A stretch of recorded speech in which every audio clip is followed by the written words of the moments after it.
Isang magandang hapon po sa ating lahat. Parang wala akong kausap pa. Isang magandang hapon po sa inyong lahat. Merry Christmas! Ayan, so ang dami natin ngayong hapon. I know excited na po tayo sa ating Christmas party. Tama po ba? Sino dito excited ang mabunot sa raffle? Ang tanong, ano ba yung pangalan ninyo? Sabi nila, ang mga hindi raw nagsisimba, hindi raw isasama sa raffle. Buti na lang nandito ka ngayon. Amen. So, later, magkakaroon tayo ng Christmas party, alas 4 yon ng hapon. So, ang message natin for today is, hanggang alas 4 din tayo ngayon.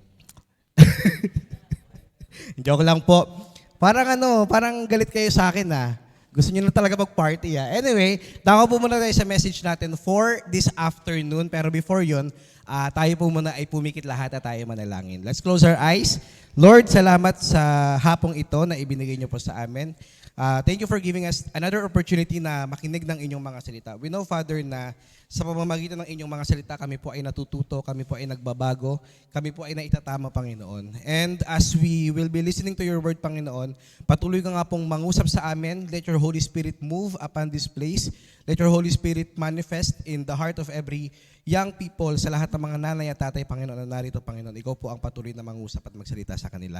Lord, we know that your message will bring inspiration in our life and will bring transformation, Panginoon, Lord, after the inspiration that you will be giving us. Salamat, O Diyos, sa iyo po namin binabalik ang lahat ng papurit pagsamba sa pangalan ni Jesus.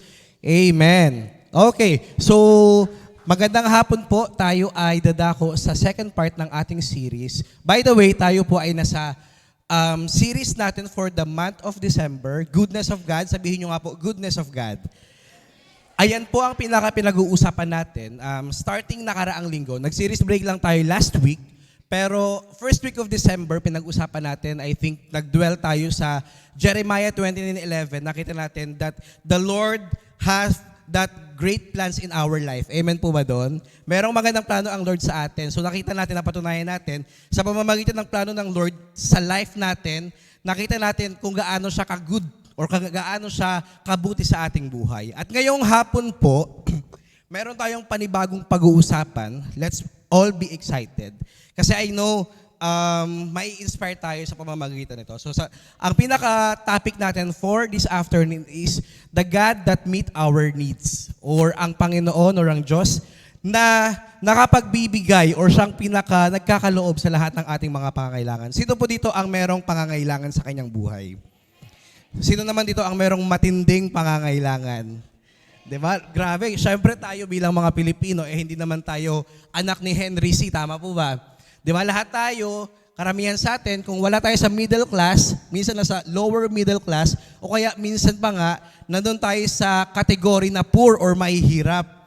And bilang isang tao, Pilipino pa, taga-Basay ko pa tayo, talagang alam natin na may mga pagkakataon, na tayo ay naghihikahos or tayo ay sabihin nating hindi sumasapat yung mga bagay na meron tayo. Amen po ba doon? Lalo na ngayong Kapaskuhan, sobrang dami nating mga needs. Isa sa pinakakailangan natin ngayong Christmas is? Tama naman, Noche Buena. Gutom na gutom ka na ba, Brad? Pera muna. Kasi kung walang pera, walang pang Noche Buena. Pero pera, di ba, super kailangan natin. Sa isang taon, ang pinakamagastos na buwan ay ang month ng December. Kasi super daming ganap. Diyos ko. Alam niyo po ito, next slide mo nga. Up to date, meron akong inattenda na nakakatatlong Christmas party na ako. Mamaya, yung pang-apat. So, nung nakaraan, I think that was last Thursday, nagkaroon kami ng Christmas party sa HR ng company. And then, thank goodness, nabunot ako sa raffle, may nakuha akong oven toaster. Do-donate ko na lang yun dito sa church. Hindi, mahilig kasi magtinapay si Kuya Ian. Happy birthday, Kuya Ian. Kaya, regalo ko na yan kay Kuya Ian. Yan. Tapos, after nun, sa kinagabihan naman, pumunta kami ng KTV naman, na may samgyupsal. So, KTV, kumain ulit kami. So, nakita nyo, pagpasensya ninyo, makikita nyo mga alak-alak dyan. Uminom ako, konti lang naman, kasi syempre, di ba, Hindi, joke lang, hindi ako uminom. Grabe, naniwala sila. Ayan, tapos kung mapapansin nyo guys, yung boses ko ngayon, paus ako, tama ba? Kasi pinakita ko talaga yung galing ko sa pagkanta nun eh. Gusto niyo sample? Wag na lang. Ayan, tapos after niyan, I think that was last Friday naman. Ito, dun sa pinakamalaking picture. Nagkaroon naman yun ng Christmas party, yung Redefined naman, or yung mga young professionals natin, sa McDonald's. Grabe, para kaming mga bata dun. Kumakanta kami ng Jolly, Jolly. Ay, di, McDonald's pala yun. Nakita niyo, meron pa kaming mascot diyan. Talagang, ayan, tapos, di ba, ang daming Christmas party. Tapos mamayang hapon, meron na naman tayong another Christmas party. Pinag-record pa tayo na magsuot ng damit na may kanya-kanya pang team. So, bibili ka pa ng damit, di ba? Wala na nga tayong pera, may patema-tema pa tong creatives. And joke lang yan, joke lang yan. Actually po, yung susuotin mamaya, hindi naman po yun required. So, kung gusto niyo po magsuot ng, kung gusto niyo makisama, mas maganda. Pero kung ayaw niyo po makisama, wag na kayo pumunta. Hindi, joke lang, joke lang. So, kahit ano, sabi nga doon sa pinost natin, wear your best self. Kahit hindi ka naka-outfit, okay lang walang problema dyan. Hindi naman porket hindi ka naka-outfit, hindi ka na mabubunot sa raffle. Ayan, so okay lang yan kahit kung anong suot mo. Kung wala kang outfit, walang problema dyan. Basta yung presensya mo, kailangan natin mamayang hapon. Tapos ano pa, bukod sa mga Christmas party, yung binanggit ni brother kanina, ang dami nating handaan, Noche Buena, talagang ire-required ka na kailangan mo mag-ambag kasi syempre kakain kayo Tapos dito maraming mga inaanak. Di ba? Yung iba naman kasi dyan mga nanay, kuha ng mga ninong. Kahit wala namang kaugnayan doon sa tao. Di ba? Basta mayaman, basta may trabaho, okay, ninong ka. Di ba? Ako marami rin akong inaanak. Isa nga sa inaanak ko itong si Liam. Buti na lang wala ako dito ng Pasko, bes. Pero ayun po, ngayong December, sobrang dami nating pangangailangan. Sobrang dami nating mga kailangang kaperahan. And katulad ng binabanggit ko kanina, hindi lang naman during Christmas, di ba? Lalo na tayo kapag tayo ay mga magulang, kapag tayo ay pinaka nagsusupport sa mga pamilya natin, o kaya tayong yung tinaguri ang breadwinner sa pamilya. Talagang ang hirap kapag halimbawang super dami mo talagang kailangang i-provide, super dami mong pangangailangan. But the Lord is still telling us right now that walang ibang magsusupply or magbibigay ng mga pangangailangan natin. Lahat yun ay ibibigay ng Lord. Amen ba doon? Ang sabi sa Philippians 4:19, basahin natin, "And my God will supply every need of yours according to His riches in glory in Jesus Christ." So sabi dito, ang Lord daw ang magsusupply or magbibigay lahat ng ating mga pangangailangan. Naniniwala po ba kayo doon? Si Lord ang pinaka magbibigay ng mga needs natin in life. At ngayon nga, ang pinaka-pag-uusapan kasi natin, ano ba yung mga needs natin sa life na ibinibigay sa atin or ibibigay sa atin ng Panginoon? Ready na po ba kayo? Pag-usapan natin yung verse, yung isa sa pinaka-paborito kong verse sa Old Testament, yung Psalm chapter 23 verse 1. Ang sabi dito, "The Lord is my shepherd, I shall not want." So sa Tagalog niyan, ang sinabi, ang Diyos ang aking pastol, hindi ako magkukulang. Sa ibang version sinabi, "The Lord is my shepherd, I will lack nothing." Hindi kanya pagkukulangin. Itong verse na to is one of the most used verse in the Old Testament. Kung hindi siya ang pinakasikat, siya ang isa sa pinakasikat na verse. Kasi grabe, super positive ng verse na to. Naalala ko po, yung bago pa lang akong Kristiyano, ito po ang isa sa pinakauna kong na-memorize. Itong Psalms 23. Actually, not just the verse 1. Hanggang verse 6. Kasi ang pinaka-leader pa namin nun, si Ate Inday, si Ate Jo. Nag-home cell group kami sa bahay, kasama ng aking mga katulong. Wow, yaman. Hindi, kasama ng mga kasama namin sa bahay, pati ng kapatid ko. Nagsi-cell group kami doon. Pinamemorize sa amin to ni Ate Jo, Psalms verse 23 verse 1 to 6. Sabi niya kapag na-memorize doon namin yun, magja-Jollibee daw kami. Pero sagot namin. Sa awa ng Lord, na-memorize naman namin at nag-Jollibee din naman kami. And sagot din namin. So, "The Lord is my shepherd." It was written by David. And you know what? This is very personal kay David. Kasi David himself is a shepherd. Alam niyo ba yon? Na sa kanilang lahat na magkakapatid, siya ang pastol. Dahil siya ang pinakabunso, siya ang pinakabata, siya ang hindi ganun kaganda ang itsura, siya ang naging shepherd. And siguro si David, nakita niya yung relationship niya kay God, kung paano yung nagiging relationship niya sa kanyang mga pastol. Kaya nakita ni David, sabi ni David, the Lord is my shepherd. So binabanggit dito, grabe yung declaration ni David dito. Yung word na may, di ba? Kapag binanggit yung word na may, ibig sabihin pag-aari. Tama po ba? Kapag sinabing may, ibig sabihin mine, akin yan. Di ba? Walang iba. Ako ay kay Lord. Parang ganon. Di ba? Sino dito ang merong mga pagmamay-ari?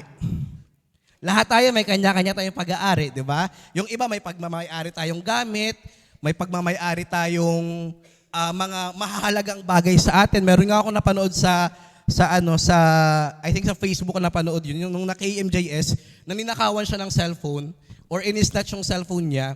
Tapos nung umaalis na yung mga snatcher, ginawa niya, yung nakamotor na snatcher, kinuha niya yung susi.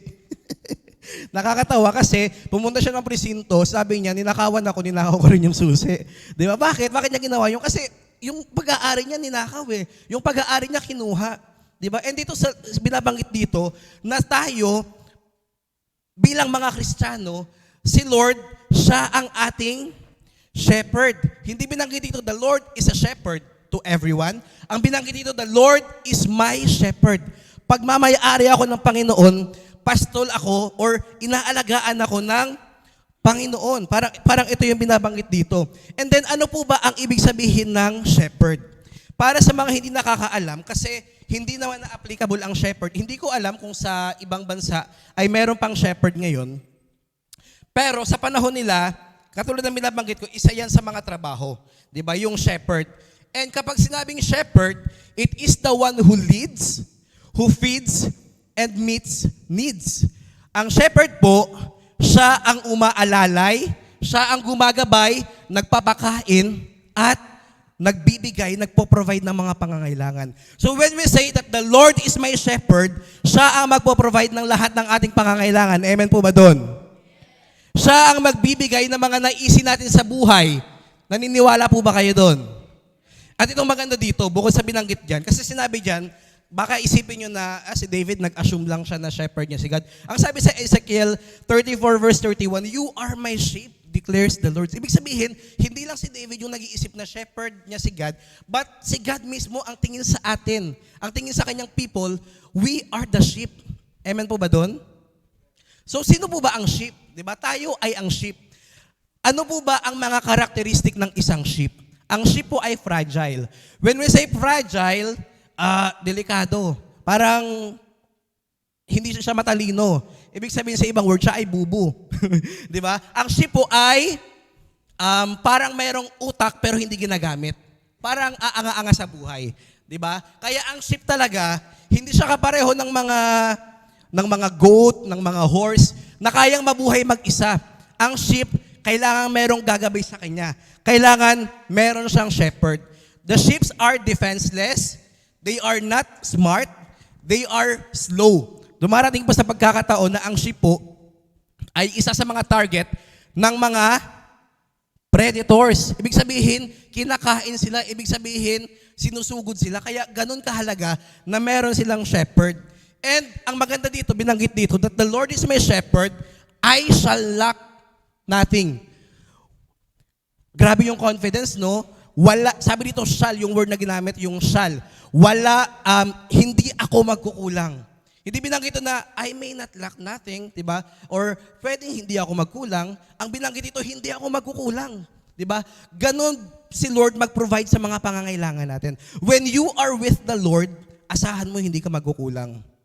Now, this is not a prosperity gospel na sinasabi ko sa inyo, sumamba kayo sa Diyos, magbigay kayo ng mga pera, ganito, ganon. Tapos magpapalain kayo, hindi yun yung pinakatutukoy natin.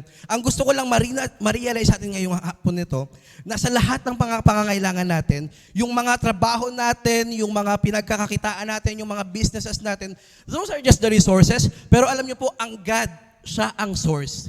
Amen po ba doon? Those are just the resources, but it is God who is the source of everything. Amen po ba doon? Amen. So ngayong hapon po, sinasabi natin to for us to realize one thing. Gusto ko pong ma-realize natin ng isang bagay sa mga hapong ito. Gusto ko pong ma-realize natin na sa mundong ito, everything is temporary. Amen po ba doon?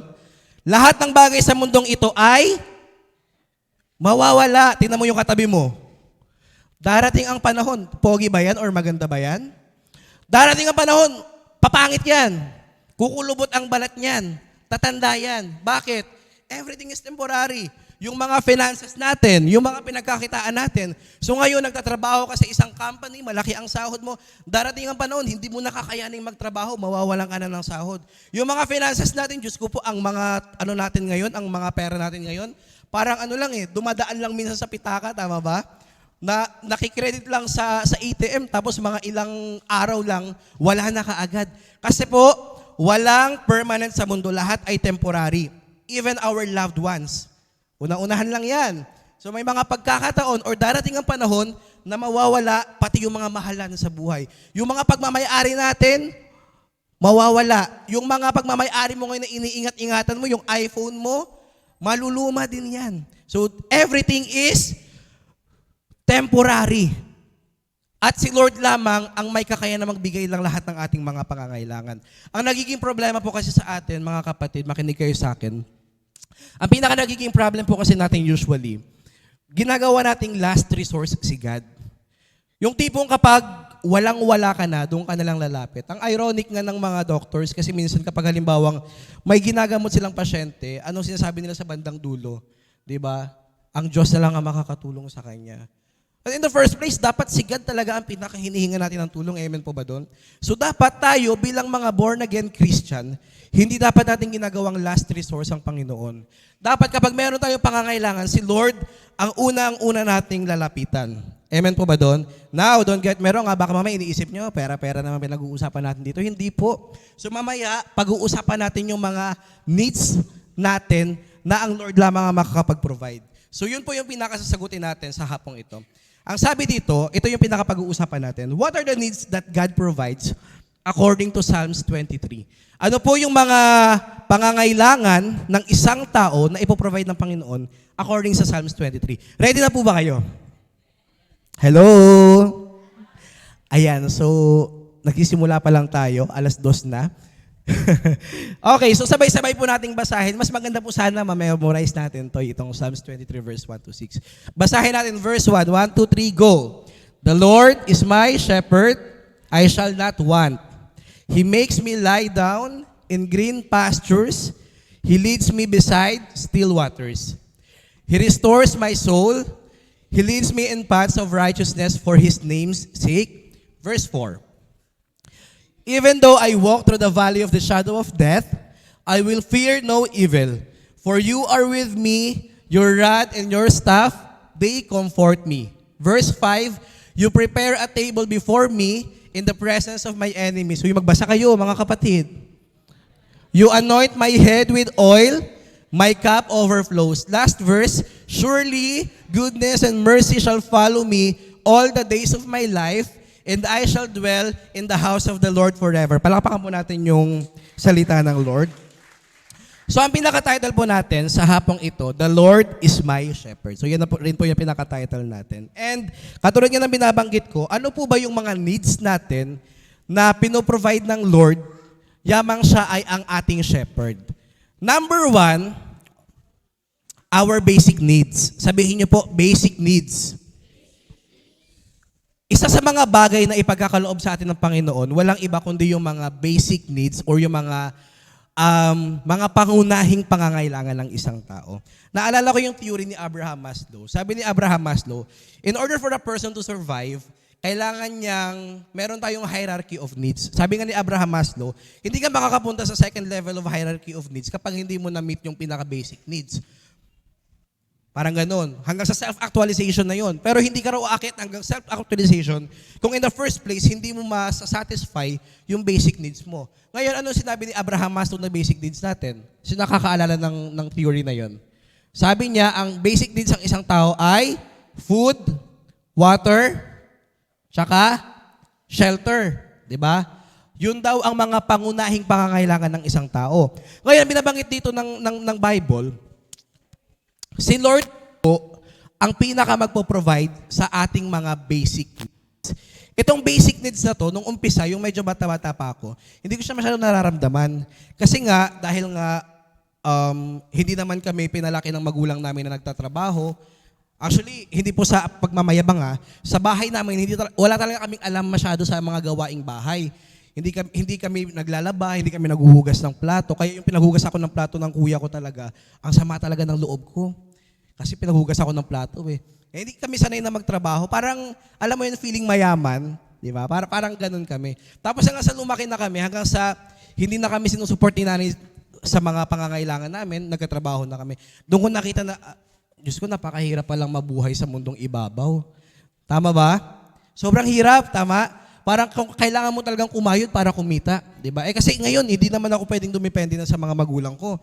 Hindi na ako pwedeng dumepende na kung kadi-kanino. Kailangan talaga parang survival of the fittest talaga. Ibig sabihin kailangan mo talagang kumayod, kailangan mo talagang magtrabaho. So sa mga kabataan, hindi niyo pa nararamdaman niya masyado kasi hindi pa naman kayo independent. Pero darating ang panahon, makikita ninyo kayo ang magpo-provide ng mga pangangailangan ninyo. Sa mga magulang natin, sa mga working natin, ramdam na yan yung mga basic needs natin na minsan may mga pagkakataon na parang ang hirap, parang gusto ko na lang mag-abroad, di ba? Para kumita ng mas malaking memay. Di ba? Parang gano'n na yung mga ano natin. Before, kapag halimbawang papasok ka ng trabaho, ang gusto mo lang experience. Pero kapag tumagal ka na sa trabaho, ang gusto mo na mas malaking pera na talaga. Bakit? Kasi ang dami nating pangangailangan. Ang dami nating kailangang i-provide, di ba? Para sa mga mahalan sa buhay at para sa mga sarili natin. But according to this verse, Psalms 23 verse 1 to 6, number 1 that the Lord will provide to us is our basic needs. Paano ko nasabi? Anong sabi sa verse 2? Sabi sa 2, He makes me lie down in green pastures. He leads me beside still waters. So ang binabanggit po dito, pakita mo nga yung picture, ito po ang idea ng green pastures and still waters. Ito po ang ang binanggit ni David na binibigay ng Panginoon, yung green pastures. Ano po ba ang ibig sabihin ng green pastures? Ang green pastures po sa Tagalog ay luntiang pastulan, parang ganon. Lunti ang pastulan, ang green pasture, when we say green pasture, meaning you are in a comfortable situation. Tama po ba? Kaya nga kapag nag-a-apply ng trabaho, mga kadalasang linyahan ng mga aplikante, so why do you want to leave your current job? Isa sa pinaka-best answer, sabihin mo, I'm just looking for greener pasture. Diba? Ibig sabihin, mas gusto ko lang ng mas magandang trabaho. Mas gusto ko lang ng mas magandang kitaan ng pera. At yung greener pasture or yung green pasture, this is very important sa mga sheep, mga kapatid.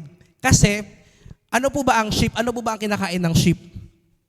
Grass, di ba? When we say green pasture, you make me lie down in the green pasture. Ibig sabihin po, si Lord, ibibigay niya sa kanyang mga sheep yung pangangailangang pagkain. Ibig sabihin, kahit saan ka lumingon, kahit saan ka tumingin, merong food na ibibigay sa iyo ang Panginoon.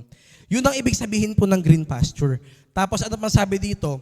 You lead me to the still waters. Kapag sinabing still waters po, kalmadong tubig. Kasi po ang mga sheep, hindi po nila kayang uminom sa rushing waters. Or kapag medyo malakas ang current, hindi nila kayang uminom. Matatangay sila dahil nga aanga-anga yung mga sheep. Kapag maalon, hindi nila kayang uminom. Kaya ang kailangan, panatag na tubig. Alam nyo, hindi ko alam kung nakapunta na kayo sa mga provinces like Palawan. Di ba? Naalala ko yung pumunta kami ng Palawan, itong lately lang, kasama sa group ko. Nung papunta kami ng island na pupuntahan namin, ang ganda ng tubig, talagang kalmadong-kalmado, nakapag-picture-picture pa kami. Tapos yung pauwi na kami, grabe ang lakas ng alon talaga, basang-basa kami. Sabi ko nga sa kanila, maganda yan, pinaramdam sa inyo yung kalmadong dagat at saka yung malakas na dagat. Lahat kami talagang, hindi ko alam kung nag-worry sila, pero lahat kami gising. Kasi nga, siguro natatakot sila, first time nila makaramdam ng malakas na alon. Tapos si Ian, natutulog lang. Inaasar ka namin, si Jesus, natutulog lang. Di ba ganun yung ginawa ni Jesus, di ba? Kahit sobrang lakas ng alon, si Jesus natutulog lang. Pero anyway, di ba? So tayo, nakakatakot kasi yung yung mga maaalon. Kaya si Lord, sinabi dito sa verse na to, na nililid ni God as our shepherd yung kanyang mga sheep sa still waters. Bakit? Para sa kapayapaan, para malayang makainom ang isang sheep. So, yun po ang ibig sabihin na si Lord, ipoprovide niya yung ating mga basic na mga pangangailangan. Yung lugar kung saan ka magsistay, yung pagkain na kailangan mong kainin, yung tubig na kailangan mong inumin. Si Lord ang pinaka magpo-provide ng lahat ng bagay na yan. Meron pa akong gustong ibigay sa inyo na isang situation or isang scenario sa Bible. Sa Exodus, next slide mo nga po, Exodus chapter 15, verse 22 hanggang 16, verse 36. So ito pong scenario na to, makinig po kayo sa akin, huwag kayo matulog. Ito pong scenario na to, ito yung time na si Moses ay nilabas niya na yung mga Israelites sa Egypt kasi nga may promise si Lord sa kanila na dadalhin sila sa lupang pangako. So after nila sa Red Sea, 'di ba? Hinati ni God yung Red Sea, nakatawid yung mga Israelites. Tapos yung nakalampas na sila, uhaw na uhaw. Parang napapakanta sila na laging uhaw, sayong sayo. Yeah, parang ganun. Tapos nagrereklamo sila ngayon kay David. Sabi ni David, ano ba yan David? Moses. Sabi nila kay Moises na parang nilayo mo lang ba kami sa Ehipto para mauhaw. So ginawa ni Moses, humingi siya ng intervention kay God, humingi siya ng tulong kay God. Ginawa ni Lord, sabi ni Lord sa kanya, itapon mo yung kahoy dyan sa tubig na mapait. So yung tubig na mapait, naging tubig na fresh, naging fresh water. So nakainom sila. Tapos, syempre, dahil nga hindi lang naman uhaw yung nararamdaman ng mga Israelites during that time, sinabi rin nagrereklamo na naman sila, wala kaming makain. Ano ba, dinala mo lang ba kami sa disyerto para magutom? Itong si Moses naman bilang leader, stress na siya. Kasi syempre, kailangan niya i-provide yung pangangailangan ng mga Israelites. Kaya ang ginawa ni Lord sa kanila, grabe si Lord, alam niyo pong ginawa niya. Sa umaga, siya ay nagpapaulan ng mana. Yung mana, yung parang skyflakes ba? Kung paano siya yun yung pinapaulan niya sa umaga. Tapos, sa gabi naman, nagpapaulan naman siya ng kwek-kwek. Yung iba hindi makarelate kasi hindi nila nabasa. Totoo po yun. Hindi kwek-kwek na itlog, quail. Parang nagdadala si Lord ng quail sa Israelites. Akala ko, quail eggs. Sabi ko, paano yun? Bumabagsak yung mga quail eggs. So wala, ang pinapadala ng Lord is yung mga quail, yung mga pugo ba? Yung pugo. Para yun yung maging meat nila, yun yung kakainin nila. Di ba? So ang tindi ni Lord, no? Parang sila yung nasa situation na dumating na ba kayo sa ganong situation ng buhay ninyo? Nung akala nyo wala na, tapos meron pa pala. Tama ba? Hello? Yung akala mo last na, pero may darating pa pala. Wow. Diba? Yung akala mo huling kain mo na, yung pala may ipoprovide pa si Lord. Yung akala mo wala ka ng pera, yung pala nabunot ka sa raffle. Wow. Sino dito excited magbunot sa raffle? Mamaya. Diba? Mag-pray lang po tayo. God will provide. Ayan. So, ganun si Lord ganun siya mag-provide. So, kapag halimbawa kailangan mo na, ibibigay ng Panginoon. Magulat kayo, ang raffle po natin. Alam niyo po ba kung magkano ang grand prize sa raffle? Walaan nyo. 10,000 pesos. Si Kuya Ian yung magbibigay nun kasi birthday niya ngayon. Hindi po, parang mga nasa 1,500 pastoran na mga ganon. O malaki din po yun, di ba? Makakatulong din po sa atin. Amen. So yun po, si Moses po, or yung mga Israelites during that time, doon po pinaranas ni God sa kanila na kapag meron kayong pangangailangan, walang ibang makakapagbigay nun kundi si God lamang. Kasi imagine you're in the middle of the desert. Walang nabubuhay na pananim. Talagang patay ang lahat ng bagay. Kayo lang yung buhay. And then si Lord, ganun siya magbigay. Tapos ang maganda pa doon, kapag sa gabi pa, dahil madilim, anong tawag doon? Pillars of cloud ba? Tama ba? Burning bush? Pillars of fire. Di ba? So yun naman kapag madilim, parang nakita natin dito sa kwento ng Exodus. Ito, basahin niyo yung Exodus. Medyo mababadrip lang kayo sa mga Israelites kasi paulit-ulit yung mga sentiments nila in life. Pero makikita niyo doon kung paano nag-provide ang Lord sa kabila ng siya ay gigil na sa mga tao. Di ba? Pinoprovide pa rin niya yung mga pangangailangan. So ngayon, Kuya Glenn, yamang the Lord provides all of our needs. So what should we do? Number 1, we should not worry. Sabihin mo sa katabi mo, do not worry. Huwag kang mababalisa, huwag kang mangangamba. Ang sabi ng Mateo 6:26-29, masdan ninyo ang mga ibon. Hindi sila nagtatanim ni umaaniman o kaya nagtitipon sa kamalig. Ngunit, pinapakain sila ng inyong ama na nasa langit. Hindi ba't higit kayong mahalaga kaysa mga ibon? Diba? Ito yung binigay sa atin ng Lord na kapag dumarating tayo sa mga pagkakataon na feeling natin walang-wala tayo, ang sabi ng Lord, tingnan mo yung mga ibon, meron ba yung sahod? Tingnan mo yung mga ibon, nagtatrabaho ba yan? Ginugutom ko ba yan? Hindi ko ginugutom yan. Diba? Tayo po ay hindi dapat nag-worry. Kasi alam nyo, ang pag-worry is more than exhausting than doing the solution itself. Naniniwala po ba kayo doon? Yung kapag balisa ka, kapag nag-iisip ka na kung ano-ano, mas nakakapagod yun kaysa gumagawa ka ng solusyon. Tama? Ang worry po, nangyayari yan kapag tayo ay anxious. Kapag tayo ay nagkakaroon ng anxiety. Ano po bang ibig sabihin ng anxiety? Yuki? Ano? Hihikab na yan. Muntik na humikab, Ha? Hotdog? Tama, di ba? Anxiety po is, anxiety ibig sabihin is fear of something that is not true.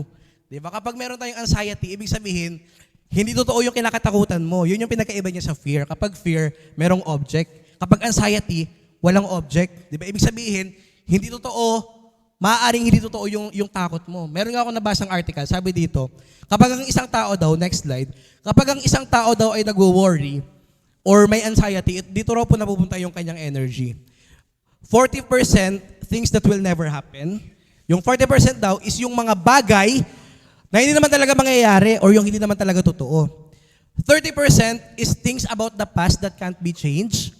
Yung parang, anong tawag yan sa defense mechanism na yan? Repression. Parang nagre-repression ng mga memories or ng mga bagay na nangyari from the past na hindi naman talaga mangyayari. Or hindi naman talaga mapapalitan pa. 12% about criticism of others, mostly untrue. 10% about health, di ba? Na dahil sa worrying mo or sa anxiety mo, mas magiging worse pa siya because of the stress. And then 8% lang about the real problems that will be faced. So ito po, dito napupunta yung energy natin when we worry or when we have our anxiety. So hindi po talaga siya nakakatulong kapag tayo po ay nagkakaroon ng worries in life. Amen po ba doon? Amen. You know what, mga kapatid, instead of worrying of something, alam niyo po, dapat makita na lang natin sa sarili natin or sa buhay natin kung gaano tayo pinagpala ng Panginoon. Amen ba doon? Amen. Ako po kapag dumarating ako sa sitwasyon na tingin ko ako ay nagkukulang, ako ay hindi sumasapat sa mga bagay-bagay, dalawang technique yung ginagawa ko. Number 1 technique is I look downward.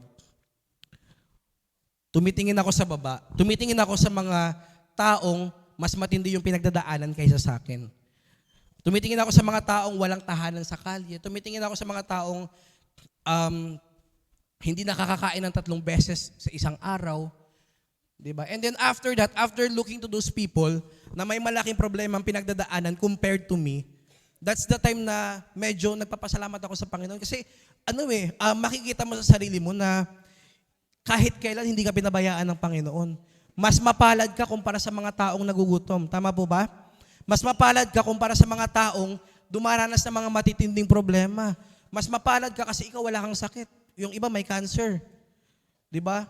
Ikaw okay ka ngayon, 'di ba? Maayos yung pananamit mo, yung iba walang masuot na damit, 'di ba? Yung iba walang matirahan. Tapos kapag ginagawa ko 'yun, naiisip ko na lang kung gaano ako ka-thankful sa Panginoon. And then after looking downward, what I do next is I look upward. Tumitingin naman ako sa itaas. Wala akong ibang titingnan after downward is I look upward. Then I look unto God. So sino ba si God sa life natin, 'di ba? Lagi kong pinapaalala sa sarili ko na the Lord is the God of everything. Siya ang lumikha ng langit at lupa. Siya ang lumikha ng universe. Amen? Kung may multiverse siguro, nilikha niya rin yung multiverse. 'Di ba? Pero kapag halimbawang may mga pagkakataon na feeling ko hindi ko na kayang gawin ng isang bagay, lagi ko na lang iniisip na yung Lord na nag-promise sa akin is yung God na pinakamakapangyarihan sa lahat. He is omniscient, omnipotent, and omnipresent. Tapos ganyan lang kaliit yung problema ko. Diyos mio. 'Di ba? Tapos that time, 'di ba, nare-relieve na ako kasi nga pinapakita sa akin ng Panginoon kung gaano siya makapangyarihan sa ating buhay. So sabihin mo ulit sa katabi mo, do not worry. Huwag tayong magwo-worry pagdating sa mga basic needs or sa mga bagay na pangangailangan natin. Aside from that, since the Lord will provide our basic need. Pangalawa, sabi dito, do not be greedy. Sabihin mo sa katabi mo, do not be greedy. Ano ibig sabihin ng do not be greedy? Huwag daw tayong sakim. Diba? Ano ibig sabihin ng sakim? Yung meron ka na, gusto mo pa ng mas marami. Yung sumasapat na sa'yo, you want more pa. Diba? Yung halimbawang meron ka na nga, gusto mo pang agawin yung pag-aari ng ibang tao. Hello? Diba? Yung may jowa ka na, gusto mo pa mang-agaw ng ibang jowa. Oh my God. Diba? So, kapag tayo po ay nagiging greedy, dumarating po sa mga pagkakataon na tayo ay pamali-mali na ng decisions in life. Yan, darating sa point na magnanakaw ka na, kukuha ka na ng pera na hindi sa'yo, o kaya, wala ka ng pakialam kahit masira yung pagkakaibigan mo ng mga tropa mo, basta ikaw lang yung kumita. May nakita niyo yun sa Facebook? Yung, I think, 23 years or 13 years sila magkaibigan, nasira dahil sa pera kasi in-scam sila ng kaibigan nila, di ba? Ang daming nasisirang pagkakaibigan, bakit? Dahil sa kasakiman. Makinig kayo sa akin. Ang daming mga tao na nasisira ang buhay dahil sa pagiging sakim. Yung mga bagay na meron na sila, gusto pa nilang magkaroon. Ito yung nangyari din sa Exodus, yung kinikwento ko kanina. Ang instruction sa kanila ni God, sabi ni God, ito, papadalhan ko kayo ng mana. Ngayon, kunin nyo lang kung ano yung sapat para sa inyo. Ang titigas ng mga Israelites. Sabi ng Israelites, naku, baka bukas hindi na magpadala ng mana. Dadamihan ko na yung kuha ko. May mga sumunod, marami rin hindi sumunod. Sabi ni God, kunin nyo lang yung para sa kinabukasan. Ang ginawa ng iba, kumuha sila ng super daming mana. Ngayon, anong ginawa ng Lord sa mana na yun? Alam nyo ano pa nangyari doon? Yun ay inuod. Diba? Nasira. Sabihin, hindi rin nila napakinabangan yung mga sobra-sobrang kinuha nila. Diba? Bakit? Kasi hindi tinotolerate ng God ang greed. Ayaw ng Lord na kuha ng bagay, diba? Kahit na hindi mo naman nakaya. Diba? Kaya ang mga tao ngayon, lalo na sa mga working, isa sa mga dilema ng mga working, the more na lumalaki ang sahod, the more na lumalaki ang expenses. Ang tawag nga doon, lifestyle inflation. Dahil malaki na sahod ko, okay, hindi na ako magsisettle sa ganitong pagkain. Kailangan sa Starbucks na ako everyday. Kasi ang laki na ng sahod ko. Diba? May mga ganyan tayong dilema. So ngayon, ano nangyayari? Imbis na sobra-sobra yung kinikita mo, kulang-kulang pa. Bakit? Kasi nagkaroon ng inflation sa lifestyle mo. Ang sabi sa Exodus 16:18, ito yung nangyari. Ngunit nang takali nila ang kanilang nakuha, ang kumuha ng marami ay hindi lumabis. At ang kumuha ng kaunti ay hindi naman kinulang. Sapat lang sa kanila ang kanilang nakuha. So ito yung pinaka nangyari nung nagpakita ang mga. So after nun, I believe, hindi na naging greedy ang mga Israelites at kumuha na lamang sila ng mga bagay na kailangan nila. Okay? So since the Lord is providing our needs, our basic needs, we should not worry, we should not be greedy, and lastly, sabi dito, we must obey. Sabihin mo sa katabi mo, obey. Sumunod ka, makinig ka, kapatid. When the Lord says, huwag kang magtatrabaho sa araw ng linggo, huwag kang magtatrabaho sa araw ng linggo. Diba? Alam mo, binanggit din yun sa scenario ng Exodus. Yung time na sila ay, sabi ni God doon, araw ng pamamahinga yung Sabbath day, araw ng pamamahinga, walang magtatrabaho. Diba? May mga nagtrabaho pa rin noon. Alam nyo, pinarusahan din ni Lord yung mga nagtrabaho. Diba? Kasi sabi ng Lord, respect the seventh day. So when the Lord says, huwag ka magtatrabaho ng Sunday, ilaan mo para sa akin ng Sunday, ilaan mo kay Lord ng Sunday. When the Lord says, give your tithes, magbigay ka ng tithes. Amen ba doon? Kapag sinabi ng Lord na magtrabaho ka para sa Kanya, magtrabaho ka para sa Kanya. Amen ba doon? Amen? Nasaan na ba si May hinahanap ako wala siya dito. Amen po? So kapag sinabi ng Lord na magministeryo ka. Diba? Kapag sinabi ng Lord na huwag kang matakot, kailangan lang po natin mag-obey. Dito po sa church natin, isa sa pinagmamalaki ko, na alam niyo po kung paano mapapatunayan mo na totoo ang Lord sa buhay natin kapag nagiging maayos ang buhay natin. Tama po ba? Masasabi mo ba na ang Diyos na pinaglilingkuran natin ay totoo kapag ikaw naghihikaos or naghihirap? Sabi ng Lord, siya ang magbibigay ng mga pangangailangan natin. Pero bakit dumarating sa point na naghihirap ka? Natutuwa ako sa church natin kasi ang dami kong inaay ng mga working, mga professionals dito na nakakabilib talaga yung life nila, di ba? Ang dami kong nakikita dito ng mga professionals na nagsimula sa pinakababa hanggang sa naging okay yung kanilang mga buhay, di ba? Makikita nyo madalas ito, makikita nyo yung mga, madalas yung mga binibless ng Lord is yung mga nagpapagamit ng buhay para sa Kanya. Paano ko nasasabi? Kasi po, alam nyo po dito sa church, yung mga malalaking mag-tithes, oy baka sabihin nyo, nakikita ko yung tithes ninyo hindi ko nakikita. Yung mga malalaki magbigay, alam nyo po, nandun lang din sa nandun lang din sa mga leaders Nasaan? Nasa council, nasa primary. Bakit? Sila yung pinaka-busy sa kingdom ng God Dahil sila, nagpapakahirap sila para sa paglilingkod sa Panginoon. Anong ginagawa ng Panginoon? Hindi sila pinaghihirap. Mas binibless sila. Amen ba doon? So, ganun ang gustong blessing na matanggap natin sa Panginoon. Kasi, there will be a lot of ways para tayo ay umaman, para tayo ay kumita. Pero alam niyo po, isa sa pinaka-best way natin para tayo ay managana sa buhay is magpagamit tayo sa Panginoon. Yun po ang isa sa pinaka-important, di ba? Sa life natin. Magkaroon tayo mapagamit natin yung buhay natin para sa Panginoon. Sumunod tayo sa Panginoon sa lahat ng panahon. Amen po ba doon? Ang sabi ng Ephesians 3:20, now, to Him who is able to do immeasurably more than all we ask or imagine, according to His power that is at work within us. So si God po, gusto kong ma-realize natin na yung mga pangangailangan natin, kaya nga tinawag na basic needs, is basic lang yan sa Panginoon. Actually, wala po yan sa katiting wala po yan sa mga kayang ibigay sa atin ng Panginoon.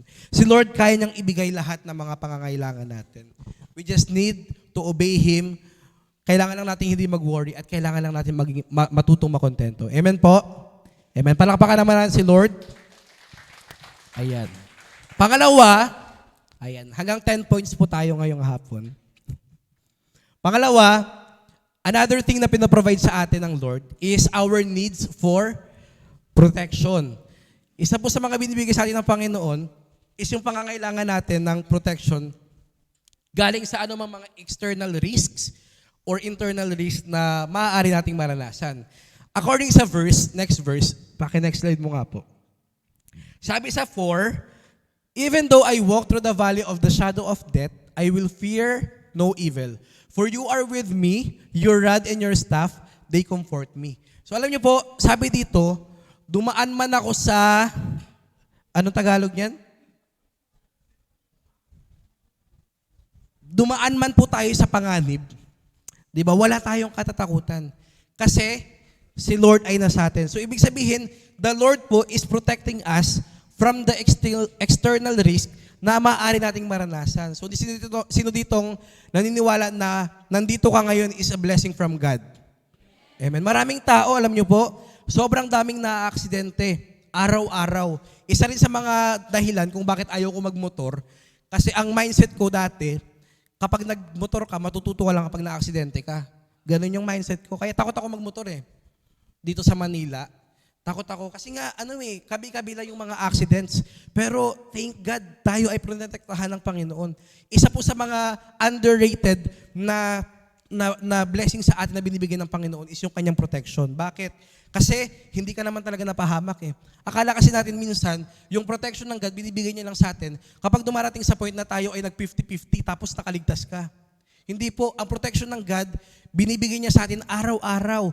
Yung tipong nabuhay ka pa lang, or nagising ka pa lang sa umaga, the Lord is protecting you. Diba? Ibig sabihin, iningatan ka ng Panginoon. Diba? Amen po ba doon? Ganon tayo pinaprotektahan ng Panginoon. Kaya tayo po mga kapatid, kapag meron tayong gustong mangyari sa buhay natin, dapat hindi tayo natatakot. Kapag alam natin na si Lord yung kasama natin sa bawat bagay na meron tayo, kinakaharap sa buhay, dapat hindi po tayo natatakot. Meron po akong isang applicant before, nag-set siya ng schedule ng interview sa akin. And then, hindi siya umattend ng interview. Hinihintay ko siya sa meeting room. Tapos mamaya-maya may na-receive akong email. Sabi niya sa akin, Sir, pasensya na po, hindi ako makaka-attend. Kasi po, first time ko po talagang may interview. Hindi ko po alam, nanginginig po ako, nahihirapan po ako. Hindi ko po alam kung paano sasagot sa interview. Parang ganun. So takot na takot siya. Di ba? Ganyan po ba tayo? Yung tipong kapag meron tayong pagdadaanan, yung tipong parang dahil feeling mo hindi mo kayang lampasan, magba-back down ka na lang, magba-back out ka na lang. Ganun po ba ang Kristiyano? Hindi po. Ang isang tunay na born again Christian, dapat malakas ang loob. Dapat kapag sinabi ng God, go! You must go. Di ba? Kailangan mo lang siyang sundin. Ako po, I'm in a situation of my life as of the moment. Wow, as of the moment na gumagawa po ako ng major decision sa buhay ko ngayong araw, ay ngayong nito lately. Hindi ko po alam yung pinakagagawin ko.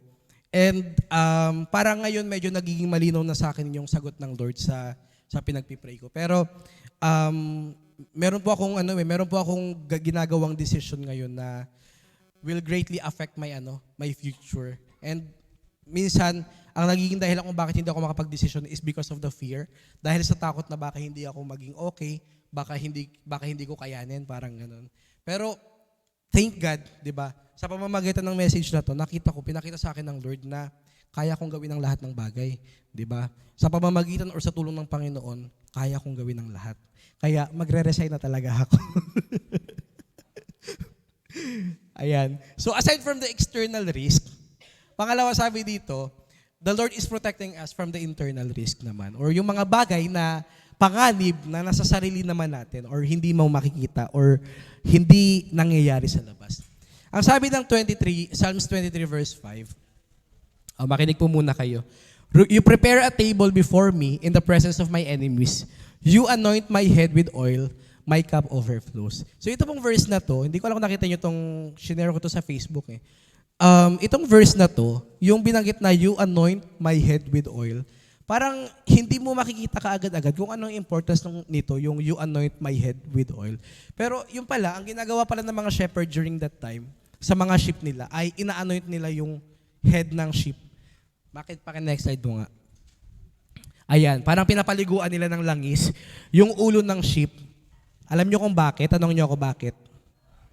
Kasi nga binabanggit ko kanina, di ba? Ang sheep po ay defenseless. Ang sheep po ay hindi niya kayang protektahan ng sarili niya. Ang sheep ay anga-anga. May naninirahan ng insekto sa ilong niya or sa tenga niya, hindi niya pa alam. Ganun po ang sheep.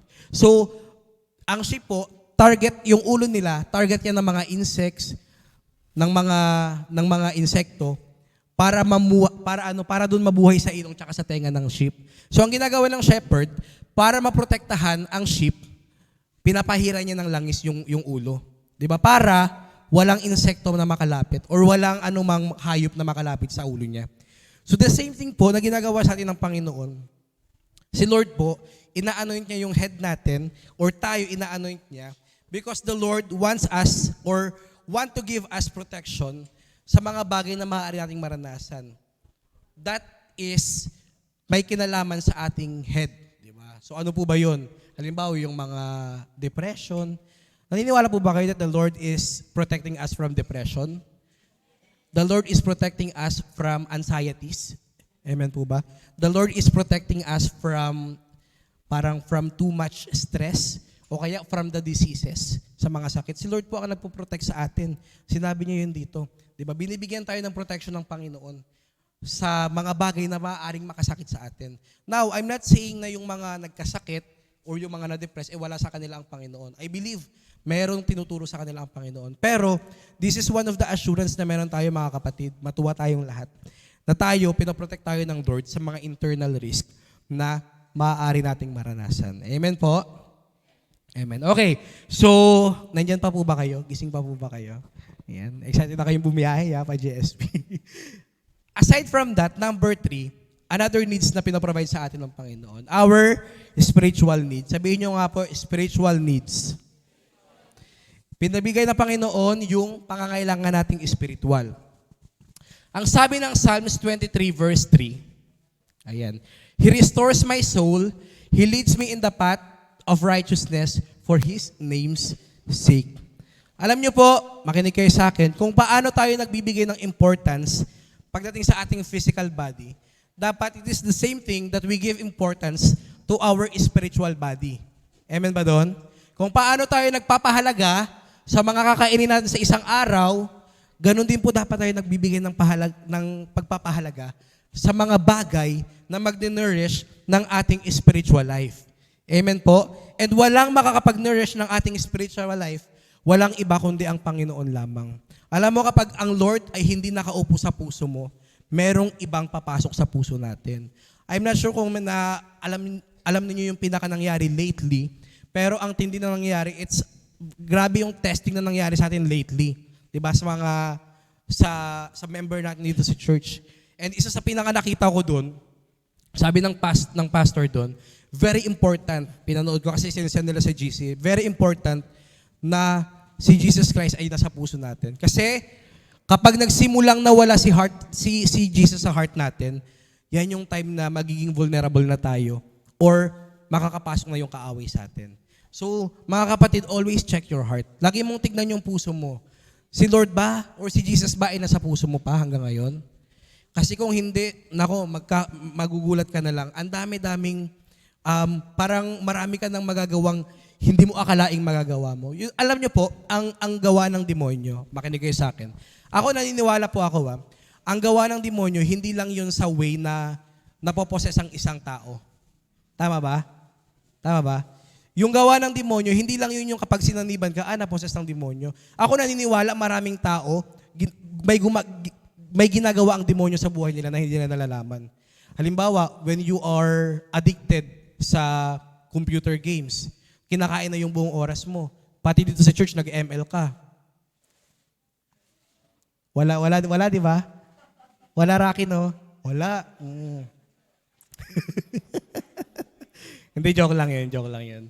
Di ba? Pero, ayun, ang demonyo po, kumikilos siya sa ibang mga paraan. Kapag halimbawang ikaw ay natatalo in terms of lust of the flesh, gumagalaw ang demonyo. Kaya nga, tayo po kailangan natin laging ilagay sa heart natin, walang iba kundi si Jesus. Kasi kapag wala si Jesus sa heart natin, kikilos ang demonyo sa atin. Kaya, our need na kailangan natin or na binibigay sa atin ng Panginoon is yung ating spiritual needs. So ngayon, paano po ba natin ma-work out yung spiritual needs? Or paano natin makukuha yung needs na yun na nanggagaling sa Panginoon? Binanggit ko na ito nakaraan nung nag-speak din ako. Very effective way para makuha natin or ma-sustain yung ating spiritual needs is number 1, we must abide in Him. Ibig sabihin, dapat lagi tayong nasa presensya ng Panginoon. Tama po ba doon? Ibig sabihin, kapag gusto mong ma-sustain yung spiritual needs mo, hindi ka lang makikinig ng Word of God every Sunday. Hindi ka lang makikinig ng Word of God hindi ka lang magpipray kapag prayer meeting. Hindi ka lang makakarinig, hindi ka lang mag-worship kay God kapag during praise and worship. Kung paano ako makain ng pagkain sa loob ng isang araw na 3 beses, dapat yung spiritual na life natin, ganun din natin siya nini-nourish. Ibig sabihin, araw-araw, dapat gumagawa ka ng extra effort para maranasan ng Panginoon. Amen ba doon? Yung prayer life natin, dapat hindi natin iwawala yan. Yung devotion natin, kaya nga lagi tayong kinukulit, di ba? Mag-devotion ka kasi kailangan mo yan. Yan yung mag-nourish sa spiritual life mo. Amen ba doon? We must abide in Him. Pangalawa, we must practice Christian living. Kailangan mamuhay tayo kung paano dapat mamumuhay ang isang Kristiyano. This is what we call the outside-in approach. Yung parang fake it till you make it. Yung parang ginagawa mo siya kahit hindi ka naman ganun. Nagpapakabait ka kahit hindi ka naman talaga mabait. Pero ginagawa mo siya kasi sabi ng Lord, gawin mo. Hanggang dumating sa point na, wow, mabait na pala talaga ako. Diba? Kasi pinapractice natin yung Christian living. That's how we will sustain our spiritual needs. Amen po ba doon? May natututunan po ba tayo sa hapong ito? I hope and I pray na ang Lord ay kumikilos sa atin sa mga hapong ito. Ang sabi ng Romans 14:17, for the kingdom of God is not eating and drinking, but righteousness and peace and joy in the Holy Spirit. Hindi lang po tayo nakatuon sa mga physical na pangangailangan natin, but let the righteousness of God overflow in our life. Amen po ba doon? Amen. Lastly, dito po tayo magtatapos. Pangatlong ibibigay na needs or pangatlong ipoprovide ng needs sa atin ng Lord, walang iba kundi yung eternal needs. Wow, di ba? Sabihin mo nga po, eternal needs. Yung pangwalang hanggang pangangailangan natin. Alam niyo po, ito po ay hindi natin madalas pinagtutuunan ng pansin yung eternal needs natin. Kasi madalas tayo ay bombarded na sa mga alalahanin natin sa buhay. Minsan hindi natin nakikita na walang ibang mas mahalaga pa kundi ang makasama natin si Lord after this life. Ang sabi ng 23 verse 6, "Surely goodness and mercy shall follow me all the days of my life. I shall dwell in the house of the Lord forever." Alam niyo po sa pinakapagtatapos nun, after the Lord provides the basic needs, the protection, and then the spiritual needs that we have, dito lang tayo lagi nagtatapos. What's important is mabuhay tayo na alam natin pagkatapos ng buhay na to is makakasama natin ang Panginoon eternally. Amen po ba doon? Ito yung isa sa pinaka naging takeaway ko rin during our anniversary, I think last year's anniversary natin, na sabi nung guest speaker natin, bilang mga Kristiyano, dapat tayo ay excited na makasama ang Panginoon. Diba? Dapat tayo ay excited na one day makakapiling natin ang Panginoon. Kasi minsan nakatuon na lang tayo sa kung ano yung meron dito sa mundong to. Diba? Nakatuon na lang tayo sa kung ano yung kakainin sa araw-araw. Hindi natin kung ano yung mangyayari sa future ko, kung ano mangyayari sa pamilya ko. Pero hindi na natin tinitingnan kung ano yung inihanda sa atin ng Panginoon, di ba? After ng lahat ng ito. Hindi natin tinitingnan na after this life, merong eternal life. Meron tayong daranas na eternal life.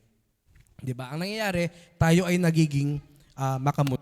So, si Lord po, walang ibang magbibigay sa atin ng eternal life. Walang iba kundi si Lord lang. And lagi nating ituon sa ating mga isipan, sa mga puso't isipan, na hindi dapat tayo lumayo sa kung ano talaga yung pinaka-purpose natin dito sa lupa. And after this life, makakasama natin ang Panginoon. Amen po ba doon? Amen. Palakpakan naman natin ang Lord. Yan. Dito po ako magtatapos. Ang sabi sa John 10:27, "My sheep hear my voice, and I know them, and they follow me." So sabi dito, tayo po ay tupa ng Panginoon, di ba? At wala tayong ibang papakinggan. Di ba? Ang sheep kasi madalas, hindi nila alam kung saan sila pupunta. So tayo bilang hindi natin alam kung ano yung directions na tatahakin natin in life, dapat makita natin or malaman natin na wala tayong ibang papakinggan, wala tayong ibang titignan, wala tayong ibang ifa-follow, kundi si God lamang sa buhay natin. Amen ba doon? And believe me mga kapatid, kung ikaw bago ka pa lang or medyo kaka-attend mo pa lang, medyo baguhang Kristiyano ka pa lang, naniniwala ako na si Lord walang tinawag ang Panginoon or walang sumunod sa Panginoon na namatay dahil sa gutom. Amen ba doon? Lahat tayo kayang isustain ng Lord ng mga pangangailangan natin. Basahin lang ulit natin yung pinaka-last verse. Ang sabi sa Philippians chapter 4 verse 17. Ito rin yung verse natin kanina. "And my God will supply every need of yours according to His riches in glory in Christ Jesus." Si Lord ang magbibigay ng lahat ng mga pangangailangan natin. So, itong verse na to or itong message na to, nawa ito po ay maging declaration natin sa mga life natin. Na kapag dumarating tayo sa mga pagkakataon na feeling natin walang-wala na tayo, yakapin natin or lagi nating alalahanin yung mga promises na ibinigay sa atin ng Panginoon. And I know through that, sa pamamagitan niyan, tayo ay mapapanatag. Dahil alam natin na tayo ay nasa mabuting kamay ng Panginoon. Amen po ba doon? Pilakpakan naman natin ang Lord. Ayan. Si Pastor Benji po ba nandito? O umalis na? Yes, Pastor. Ay, hindi ka pala Pastor. Ba't ka nakatayo? Sige, closing prayer. Let's close our eyes and let us pray. Hallelujah. Lord, salamat po sa message na ibinigay niyo sa amin sa mga hapong ito. Thank you, God, because you teach us today, Panginoon Lord, na walang magpo-provide, Lord, ng mga pangangailangan namin. Ang lahat ng bagay, Panginoon Lord, ay nagmumula lamang, Panginoon, sa inyo. Bagamat, Lord, kami, Panginoon, meron kami mga pinagkakakitaan, Panginoon, meron kami mga trabaho. We have our businesses, Panginoon, Lord. But God, thank you because you teach us, Panginoon, Lord, na yung mga bagay na yun are just our resources and you are the source of everything, Panginoon. Tulungan niyo kami, God, na once more, Panginoon, Lord, maniwala at magtiwala kami sa inyong salita. maniwala at magtiwala kami, Panginoon Lord, sa inyong sinabi, Panginoon. Naniniwala kami, O Diyos, na ikaw po ang pinakamagbibigay sa lahat ng mga pangangailangan namin. Lord, patuloy ka nga pong mag-minister sa puso ng bawat isang narito. Yung iba po sa amin, Panginoon Lord, are broken-hearted. Yung iba po sa amin, Panginoon Lord, ay broke. Panginoon Lord, marami po sa amin, Panginoon, nakakaranas sa mga problems, trials, Panginoon. Pero God, help us, Lord, to realize, Lord, na walang ibang makakatulong sa amin, Panginoon, kundi ikaw lamang, O Lord. Kaya, Lord, tulungan nyo kami na ibigay ang aming full trust sa inyo. Magtiwala kami ng lubusan sa inyo, Panginoon. And we pray, Panginoon, Lord, na natuto kami, Lord, from the lessons of this year of 2023. And we know, God, na meron kang inihandang mas better things, Panginoon, sa amin sa darating na 2024. We thank you, God. This is our prayer to you. In Jesus' name, amen.